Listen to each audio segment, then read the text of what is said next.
मोदी के पास सिर्फ 2 महीने, फिर इस्तीफा। आरएसएस ने किया ऐलान, राष्ट्रीय स्वयंसेवक ने संभाला मोर्चा, फिर मचा भूचाल। जो पार्टी दूसरी पार्टियों को तोड़ने के लिए चाणक्य कहा जाता है, जो भारतीय जनता पार्टी एक राज्य के मुख्यमंत्री को तोड़ना, उनकी इस्तीफे को, सांसद को तोड़ना, विधायक को तोड़ना, अपनी सरकार बनाने के लिए हर तय कोशिश की जाती है और चाणक्य कहा जाता है। लेकिन अब उसी पार्टी को बचाना पूरी तरह से मुश्किल हो गया। अपनी सरकार बचाने के लिए पूरी कोशिश में जुट गई, लेकिन भूचाल मचाने से भी कुछ नहीं होगा। अब मोदी की सरकार और मोदी की सत्ता 2 महीने के अंदर खत्म हो जाने वाली है,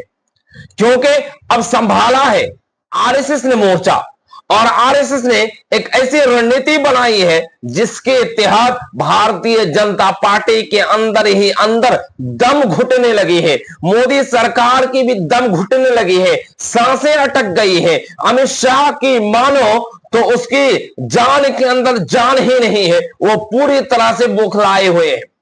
इसके पीछे 3 बड़े संकेत है, और ये 3 बड़े संकेत बहुत ज्यादा इंपॉर्टेंस है, जिसके जरिए से कहा जाता है कि मोदी के पास सिर्फ और सिर्फ 2 ही महीने बचे हैं। पहली बात, जब विदेश में नरेंद्र मोदी विजिट करने के लिए जाते हैं, उस वक्त आरएसएस स्वयंसेवक के राष्ट्रीय अध्यक्ष मोहन भागवत दिल्ली जाते हैं। उस वक्त नरेंद्र मोदी दिल्ली छोड़कर के विदेश चले जाते हैं, और आरएसएस के स्वयंसेवक यानी आरएसएस के स्वयंसेवक मोहन भागवत दिल्ली जाकर के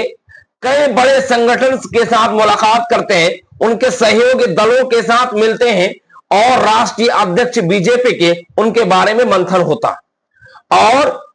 प्रधानमंत्री मोदी के रूप की जगह लेने के लिए किसी अन्य लोगों के लिए भी मंथन की जाती है, और ऐसे वक्त में नरेंद्र मोदी बाहर होते हैं।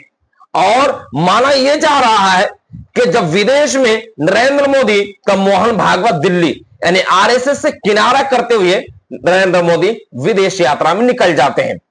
5 देश की यात्रा 8 दिनों के लिए। दूसरी संकेत नितिन गडकरी का ले लीजिए कि नितिन गडकरी जब आरएसएस मोहन भागवत के साथ मीटिंग करते हैं, और नितिन गडकरी नागपुर से सांसद है, जहां पे आरएसएस का जड़ है और मेन ऑफिस है, और उस जगह से वो सांसद है। लेकिन नितिन गडकरी जब आरएसएस के साथ मीटिंग करते हैं और आरएसएस का मीटिंग में अटेंड होते हैं, और राष्ट्रीय स्वयंसेवक के मीटिंग के बाद वो सीधा दिल्ली से नागपुर लौटते हैं और सीधा मोदी पर हमला कर देते हैं, और ये कहते हैं पुराने जुमले, विपक्ष के जुमले। विपक्ष जो हमला करते हैं कि इस देश में कुछ लोग अमीर होते चले जा रहे हैं और कुछ लोग गरीब के गरीब रह जा रहे हैं, और जो राहुल गांधी बार बार बोलते रहे हैं। और ऐसे हालात में जब वो नितिन गडकरी आरएसएस के मीटिंग के बाद नागपुर लौटते हैं और पूरी तरह से हमलावर होते हैं प्रधानमंत्री मोदी पर, और जबकि नितिन गडकरी केंद्र में मंत्री है और बीजेपी के दिग्गज नेता और कद्दावर नेता है, ऐसे वक्त में माना यह जा रहा है कि नितिन गडकरी का सवाल करना और नितिन गडकरी को प्रधानमंत्री मोदी पर जबानी हमले करना, यह दिखाता है कि अंदर ही कुछ खिचड़ी पक गई है, अंदर ही कुछ पुलाव पक चुका है, जिसको तहत अब नितिन गडकरी उसी तहत, अब उसी मिशन के तहत आगे बढ़ रहे हैं और उसी के तहत वो काम कर रहे हैं। और तीसरी जो मेन पॉइंट है, आप जानते हैं पूर्व केंद्रीय मंत्री सुब्रमण्यम स्वामी, यह सुब्रमण्यम स्वामी भारतीय जनता पार्टी के कद्दावर और मोदी और अमित शाह के बेहद करीबी, और यूं माने कि 1972 से मोदी के साथ रहने वाले मंत्री सीधा तौर पर कहते हैं कि यह दिसंबर के बाद यह सरकार नहीं रहने वाली है। मोदी की सरकार गिरने वाली है, बीजेपी की सरकार नहीं गिरने वाली, लेकिन मोदी की सरकार गिरने वाली है, यह सुब्रमण्यम स्वामी का मानना है। एक पूर्व मंत्री यह बयान दे रहे हैं कि 2 महीने के बाद मोदी की सरकार गिरने वाली है, और केंद्रीय मंत्री जो अभी भारतीय जनता पार्टी के कद्दावर नेता है, वो सीधा मोहन भागवत की मीटिंग और आरएसएस स्वयंसेवक की मीटिंग से अटेंड करने के बाद सीधा नागपुर पहुंचते हैं और प्रधानमंत्री मोदी पर हमला करते हैं और पुराने जुमले दोहराते हैं और विपक्ष पार्टी के दावा बोलते हैं। और मोहन भागवत जब दिल्ली के अंदर मीटिंग करते हैं तब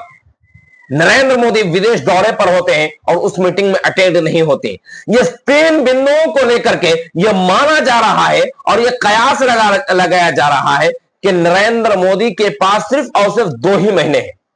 क्योंकि आरएसएस ने सीधा तौर पर कहा कि 75 वर्ष के बाद मार्गदर्शन में भेज दिया जाता है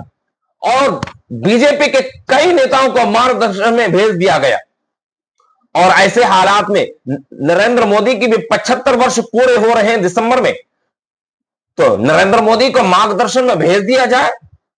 यह आरएसएस की मानना। लेकिन बीजेपी, अमित शाह, मोदी ये कतई नहीं चाहते हैं कि इसको मार्गदर्शन में भेजा जाए, जिसके लिए एड़ी की चोटी लगा दी है। लेकिन आरएसएस ने भी अब ठान लिया है कि अब मोदी को मार्गदर्शन में भेजा जाए और उसकी जगह पर एक नए प्रधानमंत्री के रूप में किसी नए पद को लाया जाए, किसी नए पर्सन को लाया जाए, जिसके जरिए से देश को संभाले और आरएसएस की बातों को माने, जो गुजरात लॉबी से हट करके चले।